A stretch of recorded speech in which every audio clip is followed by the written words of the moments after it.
Hi everybody, and welcome to today's webinar, Webinar Wednesday, on marketing to Generation Z. So we're going to get started in just a couple of moments.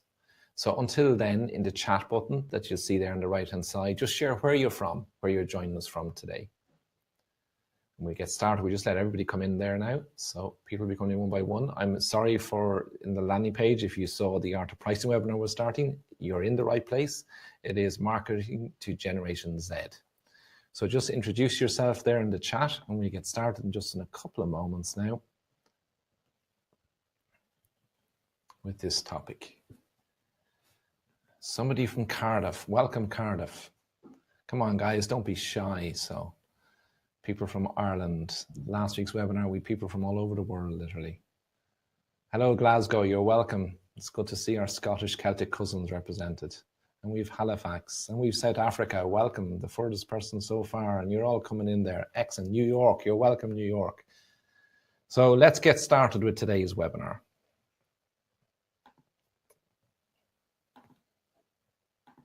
So marketing to Generation Z. So in this webinar, what are we going to do? So we're going to look at Generation Z or Z, if you're from the US, with regards, what makes them tick? Where do they hang out?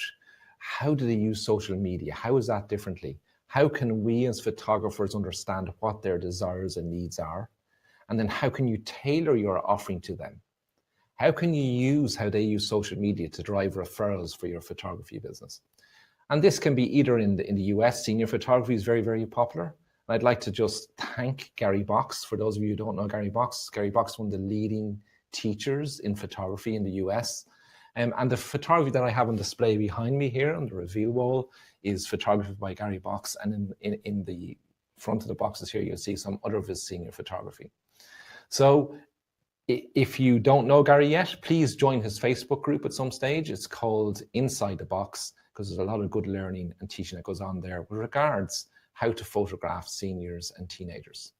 If you're in family portraiture, quite often there might be a teenager involved in that group. So it's important to understand what they want to buy, how they buy, and what they're expecting from the professional photo shoot. Because satisfying their needs will help drive the sales in that family portraiture scenario as well. So, but first, before we get into the specifics, it's really important before you start marketing to anybody, regardless of what age they are, you've got to understand who you are. What drives you as a photographer? And then also that allows you, only when you understand yourself, that you can understand your customer. First, a little bit about me, for those who don't know me. I'm the CEO of 3XM, and I've had many failures in my career. In fact, I've probably made more business mistakes than everyone who's tuning in today together. So you learn from your failures and you move on. And today, 3XM is now exporting and selling our products into 43 countries worldwide. It's also really important to learn, and I regard a day where I don't learn something new as a day failed. So I'm delighted you've joined us here today, and I really believe that you'll hopefully get some value from spending some time with us. So enough about me, other than these two things. So my mantra is I live by these two things every day. Success equals IQ minus ego plus hard work. And the great Winston Churchill said, success is not final, failure is not fatal. It's the courage to continue that counts. So two great sayings that I love, and I try and live my life and my day by these two sayings. I'm living from photography. Some will earn some of you living from photography, and some of you might be just starting out and trying to figure out what's the best way to approach that. But how many of you do seniors or photograph teenagers? How many of you do a digital viewing? How many do a print viewing? And how many of you offer a folio box to seniors? What social media platforms do you think seniors use? So we're going to answer all these things in this process. But first, a quick poll just to understand who's joining us. So the poll is, what genre of photography do you earn most of your business from? So we're just going to publish that poll now. So if you all can vote for that poll, and at the end of the poll, we'll publish the results for you. Okay, so 50% photograph teenagers, and it's changing. Family portraits is now in the lead. So just another moment now, and we will publish the results for you. So get that in. We have some wedding photographers too. Some glamour makeover. No glamour or boudoir. So we've seniors, family, weddings. So let's publish that poll now. And the results of the poll are, so 32% of you do family portraits, and hopefully in those family portraits you're seeing teenagers within that group. So there'll be a lot of learning in here. Weddings, it's important to understand in a wedding scenario where there may be people at a wedding who are in this category, and it's nice to know what they do. And we have some newborn and children and seniors. 18% of you do seniors as your main income. So you'll get a lot out of this process as well today. So who are you? So I strongly believe that unless you know yourself, you can't know your client. And one of the ways to know yourself is to do your Myers-Briggs. And I don't know if many of you have done your Myers-Briggs yet, but basically there are 16 different personality profiles in the world.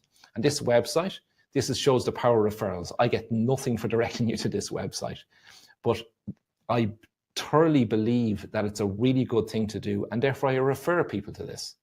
So there's 16 personality types in the world, and on 16personalities.com you can take a quick test where there's 20 to 30 questions that you ask. There's no right or wrong answers, but at the end of that process they'll give you what your profile is. And there are in fact 16 profiles in the world of personality. So you're either an introvert or you're an extrovert.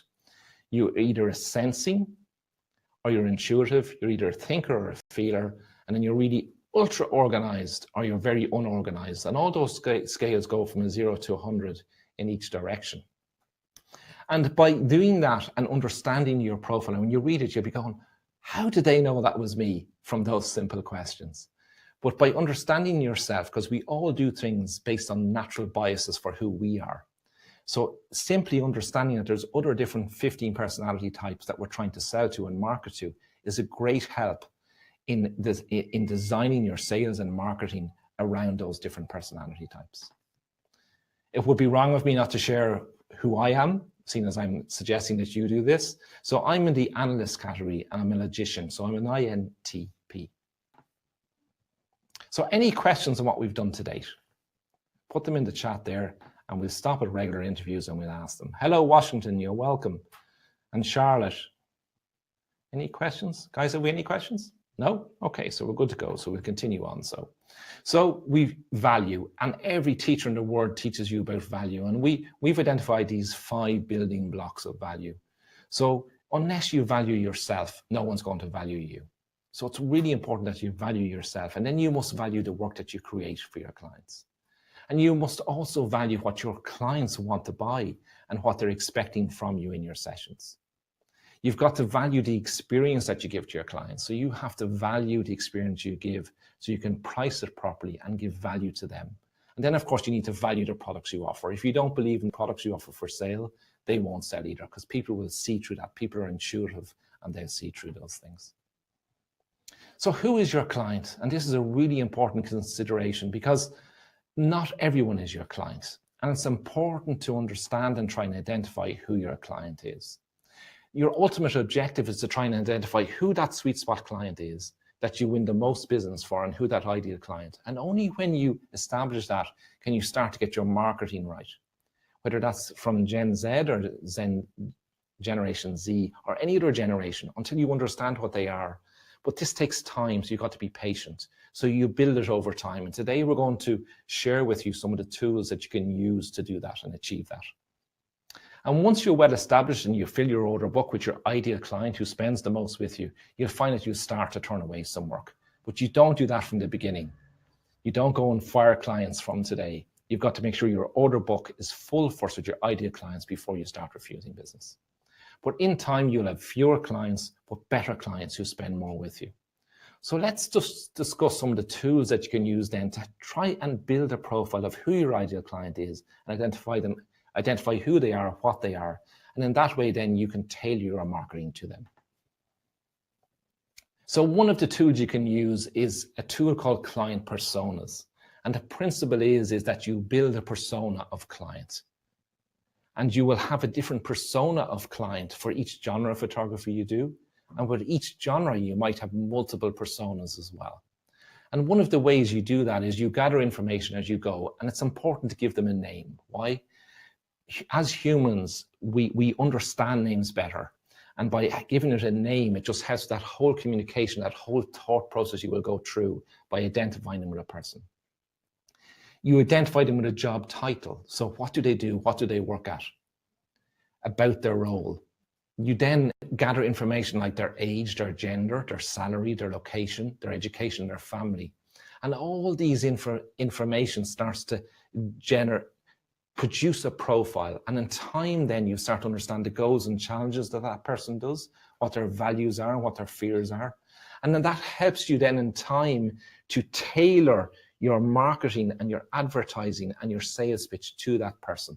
You've probably all heard of the elevator pitch. So the elevator pitch is in an elevator with a person. By the time the elevator gets from the top floor to the bottom floor, you can explain to them in 1 or 2 lines what you do.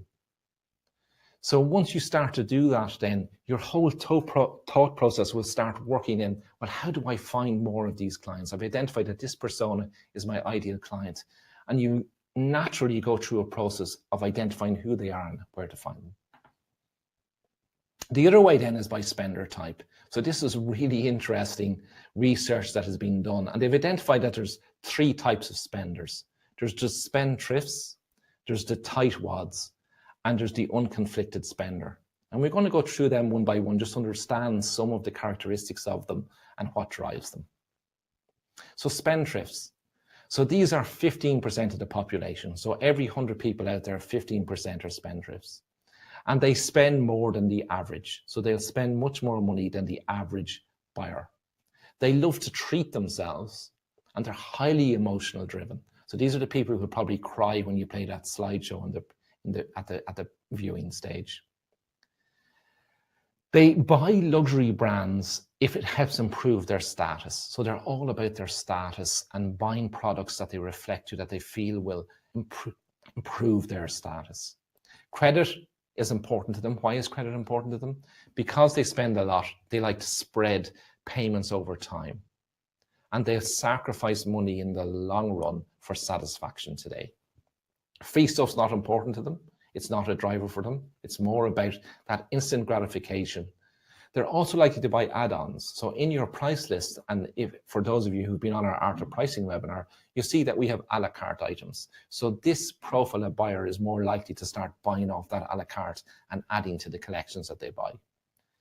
They're absolutely about the experience. So an amazing experience is essential to this buyer type. And they respond to emotional advertising. So if you're targeting a spendthrift, it's all about that advertising being emotional and about the experience. They're image driven. What a wonderful thing to know as a photographer. They're image driven. And what do we do as professional photographers? We create professional images of them. And they're not interested in the fine detail.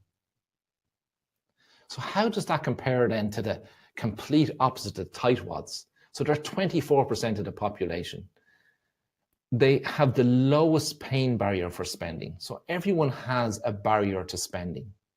So a spendthrift, their pain barrier is much higher than a tightwad. They love a bargain, or what appears to be. So tightwads love a bargain. And those of you who've been on our Art of Pricing, you'll see the whole concept of bundling and how important. This is really important to tightwads, because if you bundle a whole lot of product into one price, there's only one barrier and one pain barrier. They're not dealing with multiple barriers. Another example is tightwads hate the sushi model. So you're in the sushi restaurant, and you know, when it goes around and you pay $5 for one piece and another piece and you pay an extra $5, that absolutely is their worst nightmare. They're much more pragmatic. And they have to justify the purchase in a functional way. So it has to have some functional use. So you've got to present, if you're dealing with a tightwad, your solution, not in an emotional way, but in a practical, functional way for them. They do their buyer's research. So it's really important. They look for the FAQs on your website. They want to know all the detail before they do the booking. You know, they'll want all the nitty gritty, all the fine details as to what's going to happen on the day. So education is key for a tightwad. What problem are you solving for them? You've got to put that mindset on and ask yourself that question. And it's important to highlight the benefits. And they love stats and graphs. So they love all that fine detailed stuff. Unconflicted spender. So this is 61% of the population, right in the middle there. And they use a mix of the emotional and the value reasoning. So they're sort of halfway house to both the other two profiles. They can impulse buy, so impulse buy does work with them, but they also suffer buyer's remorse much quicker than a spendthrift will. They want about reassurance, so guarantees is really important. You have to build a trust really, really quickly with them, and you do that at the consultation process. So the consultation is key with this buyer. And you've got to prove your worth to them, not just with words, but by actions. So even, you wouldn't believe the number of photographers that we see who don't answer their phone. That's just going to turn off this unconflicted spender. The tightwad will probably have done their research online and are much happier to interact with you online. But this unconflicted spender, if you don't answer the phone, those simple things will let you down. What's really important then is industry certification. So if you've won an award or you're a qualified photographer, publish that, it's really important to them. And client testimonials and social stats. So they will look at the number of likes on your Facebook page and your Instagram page to see if they can trust you. So it's important to have a volume of those. So, and you must, for this unconflicted spender, you must satisfy in terms of both emotion and performance. So where the spendthrift, the emotion is the key thing, here it must be both together. So what else can we do? So we've mentioned the marketing generation at the very beginning of this presentation. And we've talked that we're going to focus in on Generation Z. But the marketing generations are effectively, there are 4 different marketing generations. And each marketing generation has a completely different set of values and attributes that you need to understand to be able to market to each. And your senior or your teenager that you're photographing is in Generation Z. And the oldest Generation Z person was born 1 second ago and maxed out at the age of 24.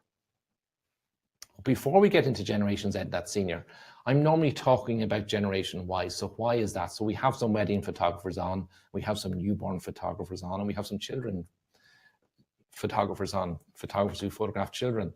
And they are your wedding age client. So Generation Y, if you're a wedding photographer, you've got to absolutely understand this. You've got to understand this generation and what do they want? They're the age that are having young children. So I think the average age of a woman in America is about 28 having their first child now. So they're right in the middle of this generation. And obviously with young families, they're the young family portrait client as well.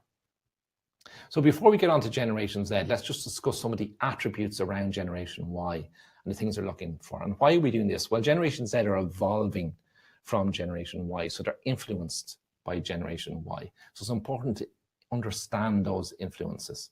They're very tech-savvy, Generation Y, so they were the first digital native generation. They're loyal to brands. So this is really, really good, especially if you offer a reward. So let's say you're a photographer and you do wedding and you do newborn and you do senior photography. This generation will be loyal to you if you give them and supply them the service and experience that they want. They're impatient, they're the now generation. You've probably heard that term before. So they want things now. They're not used to waiting for things, but they are big spenders. So now this demographic are the largest spenders in the US, UK, or any other modern economy. So they're a big portion of the available spend to you as a photographer. They're social buffs, so they live online and they're highly connected to a lot of people. And they're connected in that social media environment. And they're emotional, they'll make decisions on the spot. So they're more emotional than the other generations. So if you get back to that and you link the logic, and I have nothing to back this up, but perhaps there's more spendthrifts in Generation Y than other generations. And the other thing to consider about that is that Generation Y, they will spend the money if you give them the experience that they want, and they will spend plenty of money with you on a family portrait session. Okay, so let's go to Generation Z. Yeah, we all want to know about Generation Z. So Generation Z is who we're here to talk about today. And I said a few moments ago, they are the generation who are your senior photography customer or that teenager in that family portrait session. Really interesting. They don't remember life without Google. For a man of my age, that's really hard to understand. Imagine they don't remember life without Google. They don't remember life without a smartphone. They actually can't comprehend a world without free Wi-Fi. Many of them learned, and you'll see this, you see a 2 or 3-year-old today and they go up to a television. What are they trying to do? They're trying to swipe it like they would an iPad or a phone. So they often learn to swipe before they can talk. Their attitudes resemble the baby boomers. So a couple of generations back with regards to success across money, education, and their career and how they advance that. But that's where it stops. They're very liberal regarding race, gender, identity, and sexuality. Many people say this, but this has been proven, that millennials dreamt about changing the world, but Generation Z, because they're much more practical, will actually change the world. They want to work for their success, not to be discovered.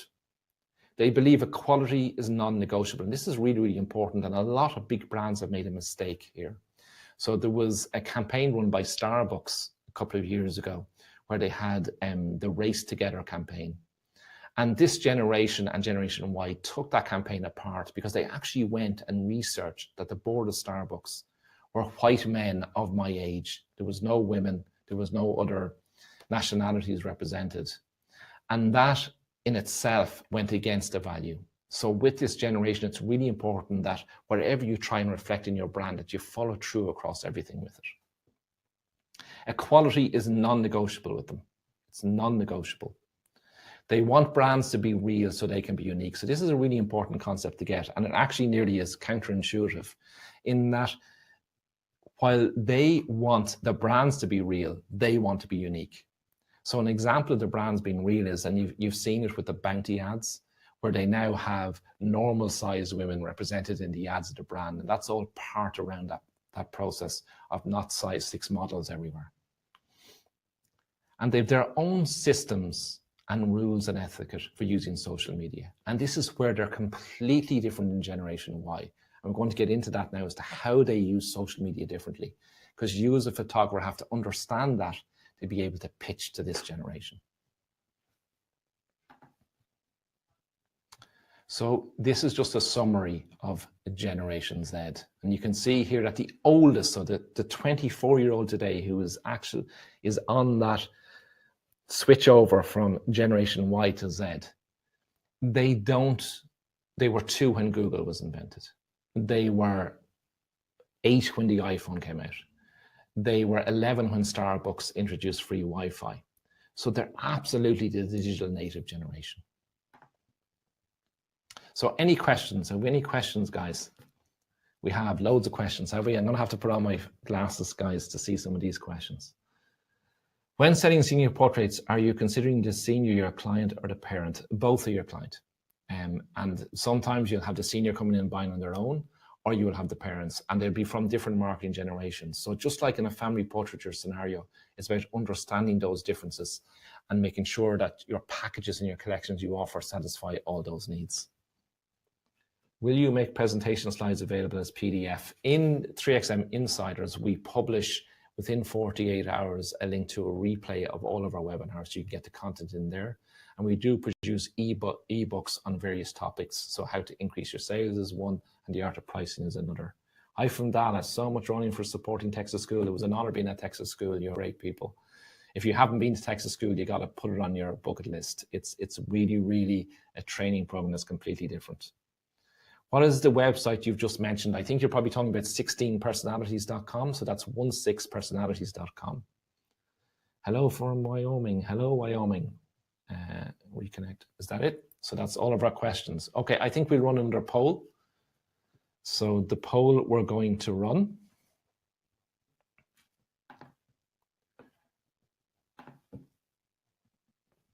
is what, do you currently use a folio box? So do you currently use a folio box in your business? Let's run that one and see what people say. So this is a beautiful folio box here for any of you who haven't seen the folio box before. So some people are considering it, 60% are yes, oh, it's changing. Who's going to, yes, considering it, no. Okay, so let's end that poll and let's publish the results. So the results are 41% if you do, so 4 out of 10 of you do, 38% are considering it, and 22% are no.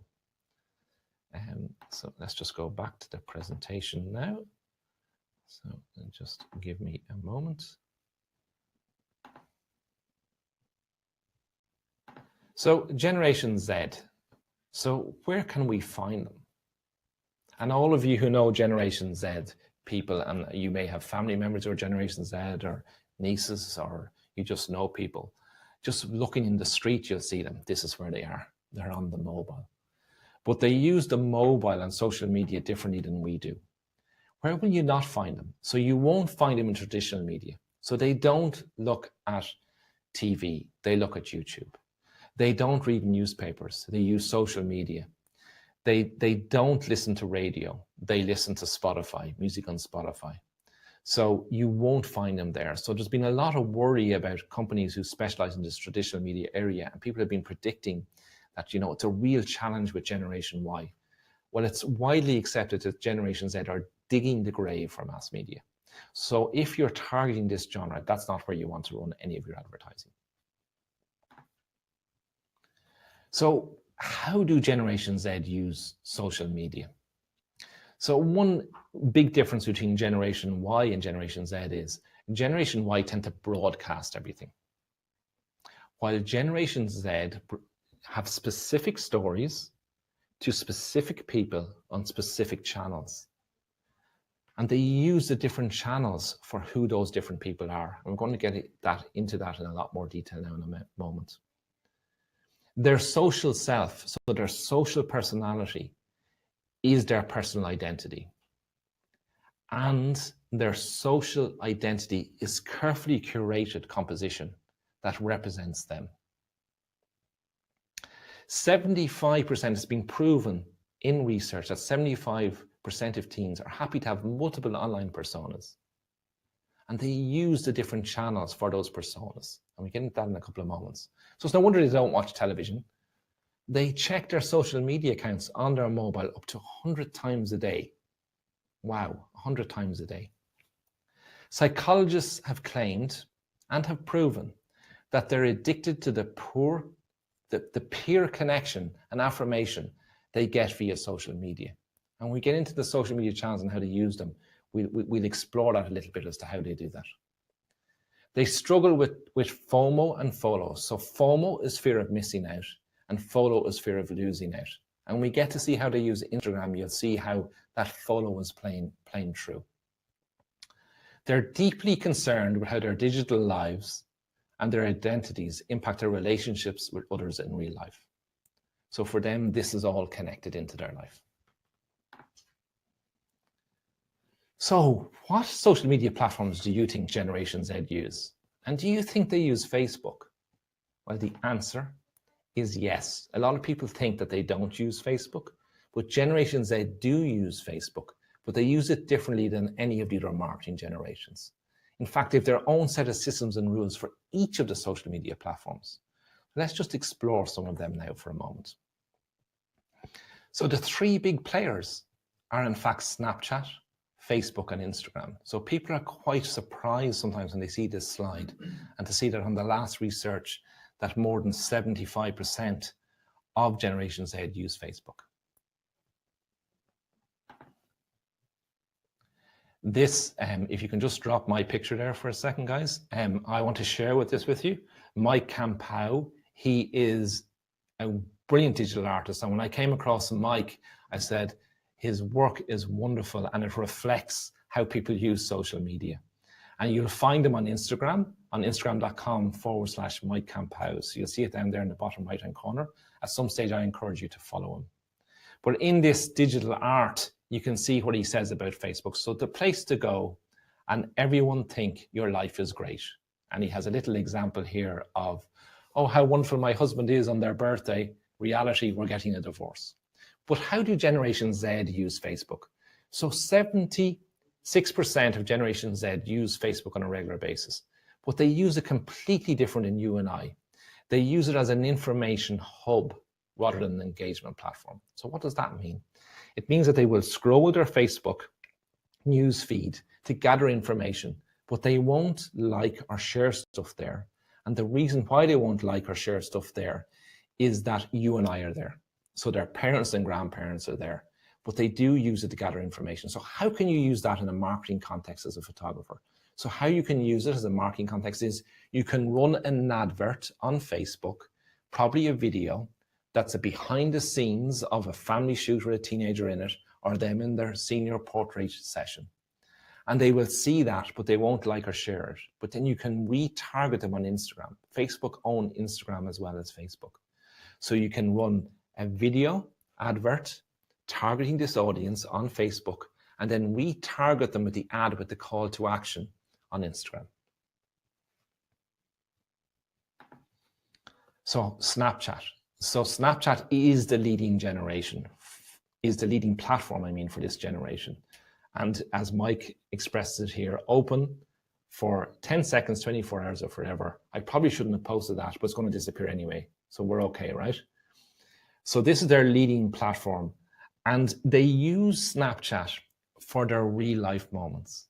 And they connect with Snapchat with their nearest set of peers. So their closest friends is who they're connected with on Snapchat. And they use Snapchat for storytelling and letting their friends know what they're at in the moment using pictures. They regard it as the perfect way to let those closest friends know what they're doing in that moment. So how now, if you know that about Generation Z and those teenagers, how can you use that in a photography scenario? In my last talk with a group of photographers in the US, I asked a question in the audience: how many of you allow this generation of senior photographers to Snapchat some of the session? And luckily for me, in the audience of 120 plus people, one person said, I do. And I said, so does that drive referrals for you? And the photographer says, it absolutely does. It drives referrals to my business. I allow them Snapchat some of the session. It's closely linked to their closest friends. So the referral is much warmer when it's the closest friends, right? So imagine if you're of my generation, I'm walking down the street and someone comes up to me and says, Ronan, or they wouldn't know my name. Excuse me, sir, great restaurant down the road. As distinct from one of my closest friends saying that, who am I most likely to believe? So if they're connected on Snapchat with their closest friends, by they Snapchatting some of that senior portrait session, you're putting your name and your brand in front of their closest friends. So the referral is going to be much more likely to work. So just give me a second now and I'll bring up the rest of the presentation. So Instagram. So Mike captures this absolutely wonderful. Look at me, look at me, look at me, look at me. And Generation Z, they use Instagram on a regular basis. 63% of them do. And they use it as a source of inspiration. But they also use it, and this goes back to that idea of their aspirational self. So Instagram is where their aspirational self lives. They regularly delete posts to ensure it only has a handful of images. So what's going on there? So it's the FOLO thing. So when they post on Instagram, they want to get likes for it. The less pictures they have on Instagram, the more likes they're likely to get. A really important thing about Instagram profile, if you understand how to use it, you can use that to deliver for this client. So let me give you an example. So my daughter, who's from Generation Z, one of her friends, her profile is she only posts pictures of herself when she's wearing something red. Now, if you knew that about her and in your sales consultation process, you had a process to figure that out, what would you do? Of course, you'd encourage her to wear something red as one of her clothes changes at the shoot, because that's the picture she's going to want to buy and the picture she's going to want to buy for her Instagram profile. And she's going to want a number of pictures that reflect her view of herself. Now, who's better placed to take those photographs? As a selfie, or you as a professional photographer taking those? Of course, the answer is you as a professional photographer. So understand that, and understand that their whole strategy about Instagram is their vision of their aspirational self. Twitter. So they use Twitter, 40% of Generation Z, and this is where they get their news. Whether it's false news or real news, this is where they get their news. So how can you as a photographer use that? Well, if you've got a blog and you have a story and a video incorporated within that blog of what an experience is, you can publish that as a story and get them to share that on their Twitter feed. So any questions? Have we questions, guys? No? No questions? Oh, I must be answering all your questions. Good stuff. Okay, well, keep it. Any questions you have, put them in here, guys, and we will visit the questions and answer them on a regular basis for you. So 95% of you probably do what we call a traditional portrait sales process. So traditional portrait sales process is where you do the shoot and consultation as two separate pieces or all together. And the client comes, you do a viewing, and the viewing is a digital viewing. And then you go through that viewing and you try to get them to narrow down their images to put into an album and senior photography pieces, or maybe a piece of wall art for mum or dad, because they're the ones who probably want the wall art of their child. And then they part with money, either in full or a deposit, and then they have to wait. So think about this now generation. They have to wait for the product. They're not being satisfied there and then. As distinct from a print viewing, so why a print viewing works is when the client comes back for the shoot, all the images are either displayed on the wall like this, and the sales process, the client interacts with them, picks the ones that they want and put in their box and leaves on the day with the product. That's the key. So for this now generation, they're getting what they want now. And of course, they want the digital files included. So it's been proven, and there's been numerous research done, that the client who's rewarded immediately, that they'll be more anxious to buy your products. They've actually done neurological scans of people's brains, and they've proven that when people get something in the moment and they're satisfied in the moment, this little light goes off in their brain that pushes them to buy more. And it's not because of the beautiful folio box, or it's not because of anything other. It's because they can leave on the day at the print viewing with some product that increases the average order value for clients, for photographers who do that, because you're satisfying the need of the client. So any questions on that? Yes, we have a question. I'll have to put on my glasses again to be able to read this. Getting the money, and how do they have? Where does research say GenZ is getting their money, and how much do they have?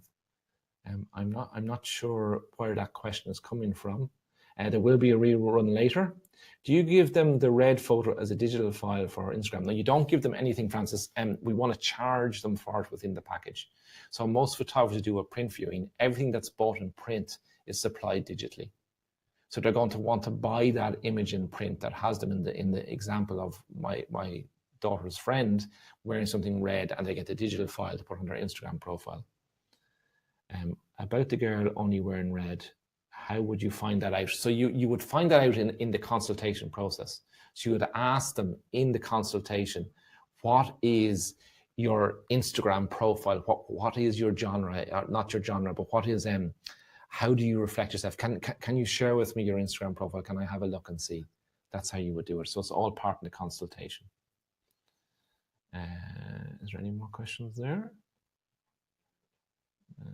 Included my other sharp. Okay, what about processing same day for folio box? Really good question.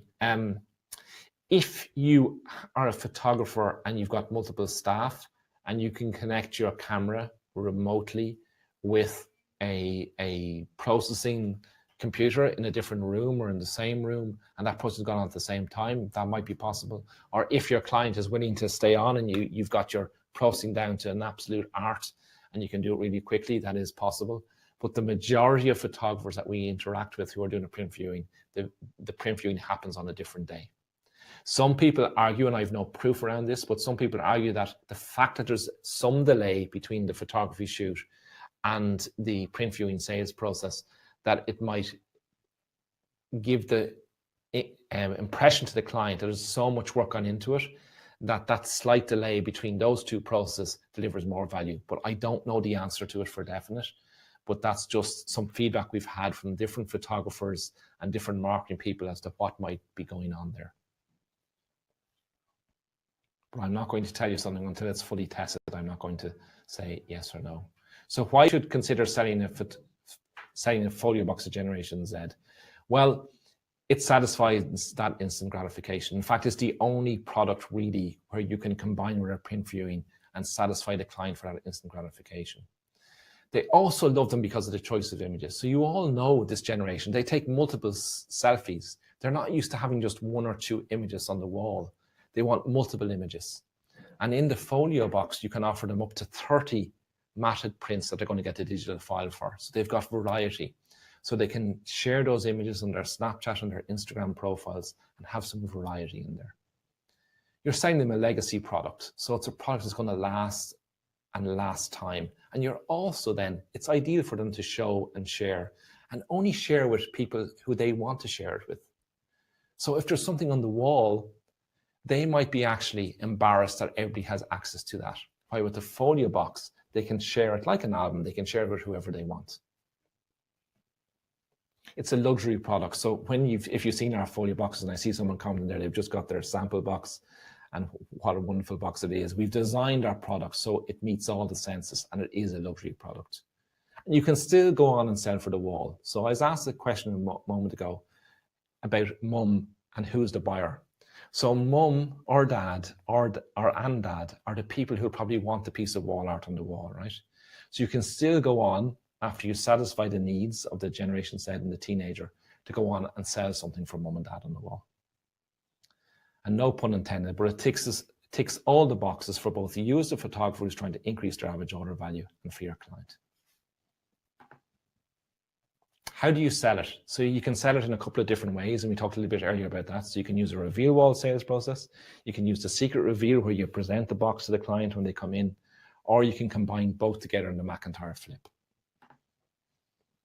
So the benefits for you, the customer, let's just summarize these. So there's instant gratification. So your client leaves the viewing with the product that they can start sharing and interacting with there and then.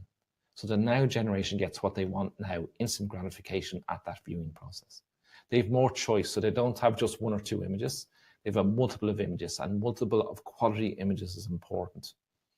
They have nothing to hang. They don't have to worry about hanging. By the way, if you do sell wall art, one of the things you should absolutely consider doing is offer a hanging service and build that into your price. You wouldn't believe the number of people who are like me, who the thoughts of having to hang wall art on the wall will actually put them off buying.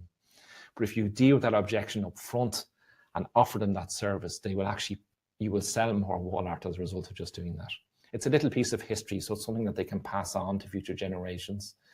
And when you remind your clients, so when they're one of these senior customers or teenage customers, they won't see the value. But if you explain to them that in time, this is something you can look back at this pivotal moment in your life when you're about to leave home and go to college, you know, it's a really important thing to remember, and you will look back with fondness on it. The touch and feel, so they're tangible products. So people say that Generation Z and Y, they're the digital generation. They don't want the tangible. That's absolutely wrong. They love the tangible, but they want the digital as well. And that's where a lot of photographers have got confused. So the best way to maximize your sales is to combine both together. There's less buyer's remorse. So buyer's remorse is that process you go through when you buy something. Regardless of what you buy, you question, should I have bought that? So I buy a new car. Did I buy the right car? So we go through this process of buyer's remorse trying to justify it.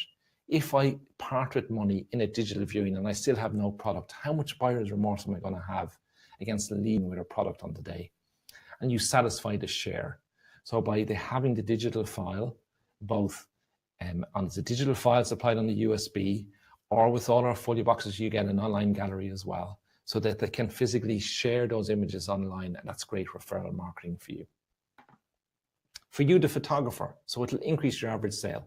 So we have seen photographers who adopt the print viewing sales process and change nothing else, double their average order value. In fact, we've one studio that we've worked with in the UK that we introduced a full digital print viewing sales process in a family portraiture scenario. They went live in January, and for the first 3 months this year, they've more than tripled their average sales value. Wall art is a great upsell, and you can still combine that with a folio box. The folio box does not replace the wall art. And it brings in the money earlier because you're getting paid quicker, and your job is done if you choose not to go on and sell wall art. So you can maximize your sale in that process. But it brings that money in quicker and more of it. There's more time for you. So some photographers have decided, you know what, I'm just going to sell the folio box and do it a print viewing and stop there. And that gives me more time to do more of those shoots. But it'll take time for you to adopt that process. Instant referrals. So we have had feedback from many of our customers worldwide, and this works in every single country, where they get what they call instant referrals. So we have one photographer based in Belgium, and she said she gets up to 4 instant referrals from every customer who leaves, because they're so happy leaving the print viewing with their product that they start sharing straight away. And she actually gets, on average, 4 referrals from the closest friends of that client. There's no lead time for either you or your clients, so you're satisfying that need in the moment. And of course, album design time. It takes time to design an album. Depending on what your process is, it can take up to 8, 10, 12 hours if you factor in all the time of figuring out the images that are going to be in the proof, getting it signed off and everything else.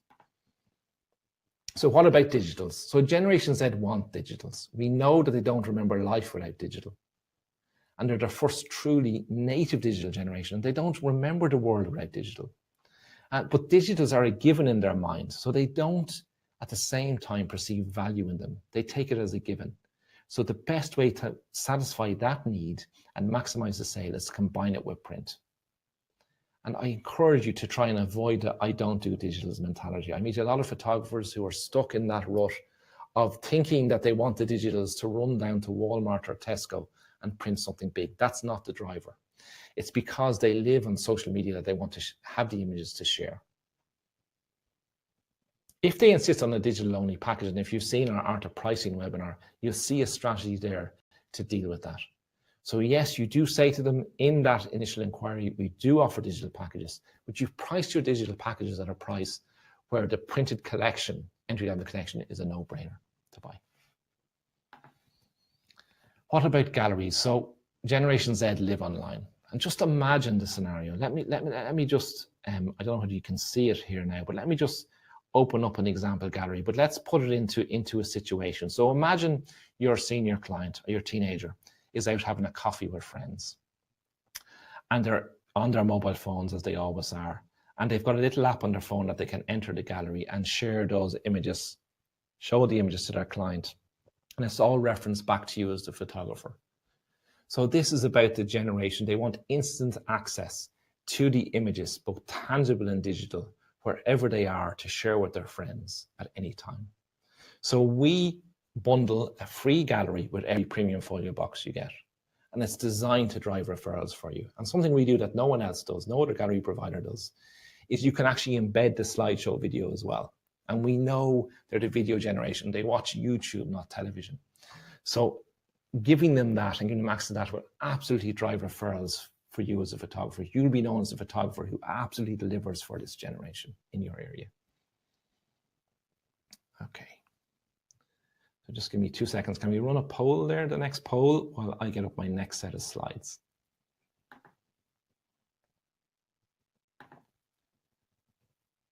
And we're on the final run, guys. We're not too far to go now.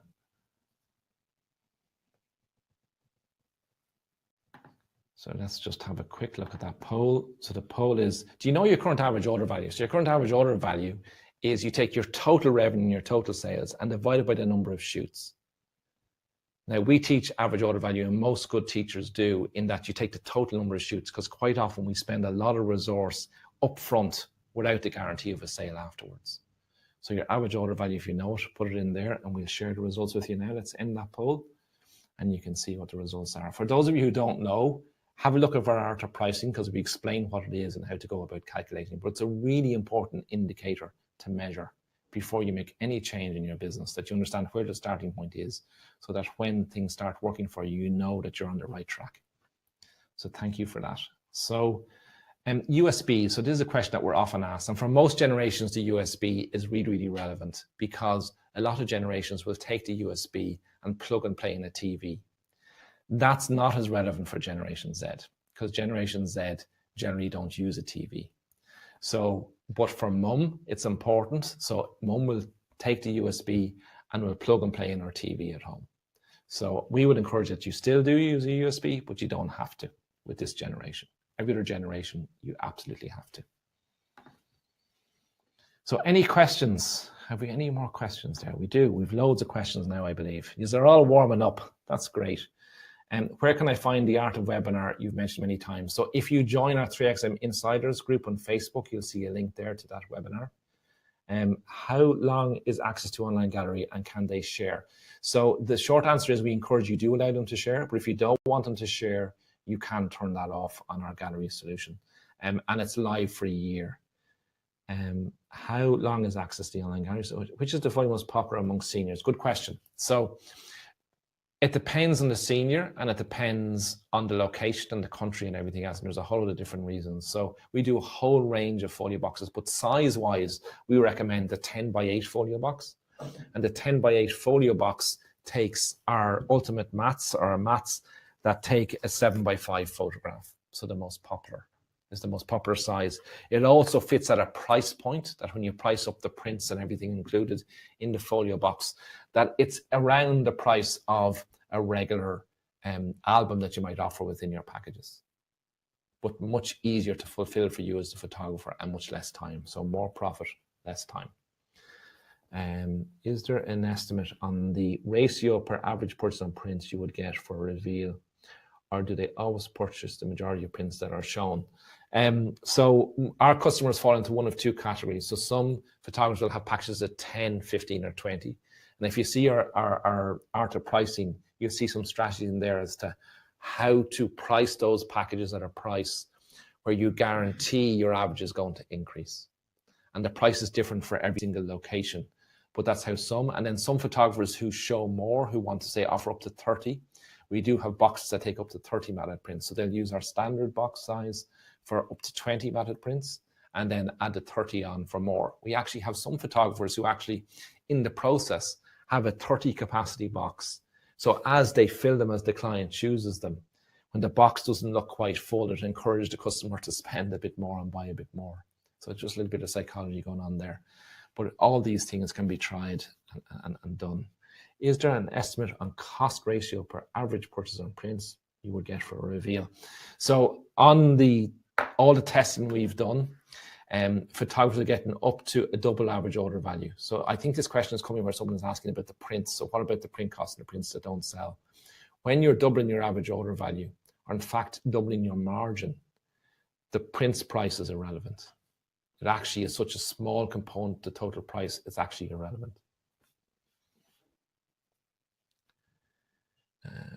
What do you do with the images they do not choose? Good question. So what you don't do is tear them up in front of them. Yeah, that's a real hard sell that I would not recommend. But what you can take two approaches. You can either say, they may ask you what happens to prints that we don't buy. So some photographers will say to them, well, I actually put them into my portfolio of samples that I show clients. And other photographers will say, well, I actually archive them for a period of 6 months and you can come back if you want to buy the rest of them. But only do that after the sale is complete. Yeah, deflect the question until the sale is complete. When will be available for a replay? I think that's all the questions. Have I missed any? No, I have to go down further. Okay. Do you use matter print? Do you offer a stand to display a matter print of the box? Okay. No, we don't. So that's why the window box is very, very popular. But the reason why we don't is no matter what matted print you use in the world, a mat is made out of board and it's a living item. So it takes on moisture and gets rid of moisture. And if it's on display on an easel over time, it can warp. So we suggest that they're kept in the box or they're taken out of the box and put into a frame, the ones that they want to frame. So that's why we don't recommend displaying on an easel. This logo on the folio box. Okay. So this is a really good question. So some photographers put their branding on the box and some clients would like their details on the class of 2018. Okay, so there's three ways we can approach this. So branding is important to a lot of photographers and a lot of businesses. So if you buy something in Tiffany and Tiffany's on the box, you associate with that brand. I do accept that some photographers are uncomfortable with that. However, if you're doing a print viewing and they have to leave on the day with the box, it's really hard to personalize it to them and satisfy that instant gratification need. However, we do have some photographers who offer that as an upsell, charge more for it, give the client a Len box in the day, and the client has to come back and swap their box out. Now, for me, that's messy and I would avoid it, but there are some photographers who offer that service. If you insist on continuing with a digital viewing, that's fine. It's much easier then to offer the class of 2018 or in fact the client's name on the box. Do you do the prints in 5x7 or 8x10? I'm worried about doing all the printing and being wrong. Okay, so we've two box sizes. So this is our 10x8 box and we do mats, which are an overall 10x8, which is the same as the box, but with two apertures for 5x7 and 8x6 prints. So 7x5s are much more popular in the US. In the UK, 8x6s are actually more popular than 7x5s and in Europe. We also do a bigger box, so an 11 by 14 box. So if you want to use 8 by 10 prints, the 11 by 14 mat will take an 8 by 10 print. Okay, thank you. Okay, so I'm going to move on, if that's okay with the webinar, guys, so that we get into some more of the content and we can ask some more questions. So let's just summarize. So you can't know your customer till you know yourself. So please, please, please do consider doing that 16personalities.com test. You'll be amazed at the results you see. And if you understand yourself, it actually does help you have a greater understanding of other people. That simple fact of understanding that there's 15 other personality types out there helps you then sometimes get beyond your natural biases and say, I have to have my product and my sales pitch and my marketing pitch to them as well. Understand the value and your mentality around the value is really important. You have to value yourself. You've got to value your work. You've got to value the experience you give your clients. You've got to value your clients. You've got to value the products you offer for sale. Design your services and products around delivering that. And remember that Generation Y are your current wedding, newborn, and family clients, while Generation Z is that teenager. So they're either part of that family portrait session or they're your senior photography client. Understand how Generation Z use social media platform and how you can get them in the process to drive referrals for your business. Generation Z want prints. So I have a daughter who's Generation Z, and if you walk into her bedroom, she actually has tangible prints stuck on the wall all around it. So they do love the tangible. In fact, the biggest present within her peer group last Christmas was the Fuji instant camera, that they wanted to be able to take instant photographs. So don't get confused and think they're the digital only generation. They're not. They love the tangible product as well. They have a need to share, but in different ways. So they'll share those images in different ways. So they'll use Facebook for their research. So you can use that to advertise and market to them. But they'll share the images with their closest friends on Snapchat. And by you allowing them to Snapchat some of that photo session will drive referrals to their closest friends. And then those high quality images that reflect their persona and their image and aspirational image of themselves is what they're going to put on Instagram. And easy sharing by your client will absolutely drive your referrals. So finally, a print viewing combined with a folio box and an online gallery that they can access on their mobile gives instant gratification, and instant gratification will drive referrals and will also increase your average order value. So combining those three things will deliver for this generation. Pricing, I mentioned it before and somebody asked a little bit earlier. So go into 3XM Insiders and you'll see our art of pricing, and you'll also see the webinar around that where we discuss many things around pricing, the psychology, understanding the numbers. And we go through this 9-point price test where we discuss in your price list, you need to identify, use the power of 9, simple numbers, price bundling, price anchoring, avoid too much choice. And this avoid too much choice principle comes back to the viewing as well. I meet a lot of photographers who say, I can't do a print viewing because I show 80, 90 images. That's decision fatigue. That's causing confusion in your client's brain as they try and narrow them down. You're much better showing 25, 30, 35 quality images that you have pre-selected rather than showing them volume. Volume leads to decision fatigue, both on your price list in terms of too much choice, but also in the digital viewing. We'll discuss the cost of goods multiplier in that webinar, the power of context and how important that is, understanding loss aversion and the free is free principle. So please do have a look at that if you haven't seen it yet. So do join us on 3XM Insiders. It's an exclusive group. It's free for you as a photographer to join. It does take us a little while to approve you because we do want to make sure that it's just professional photographers who are joining us in there. And our webinar specials, I'd be remiss of me not to explain these to you. So for those of you who are existing customers, for just watching this webinar and listening to me for the last hour, the web GenZ, so that coupon code WBGNZ will get you 15% off any orders you place in the next 24 hours. Or if you're just starting out and you just want to get started with a folio box, we give you studio samples at 25% off. And at checkout, if you just use the code LOVEIT, it reduces the price by 25% for your studio sample.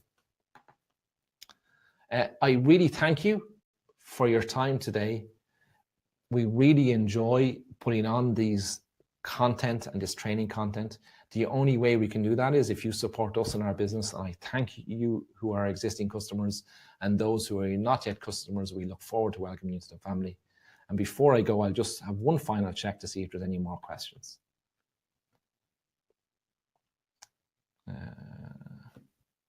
No. Okay, so nothing yet. Thank you very much, guys. Thank you for joining us, and we'll see you on the inside. Thank you.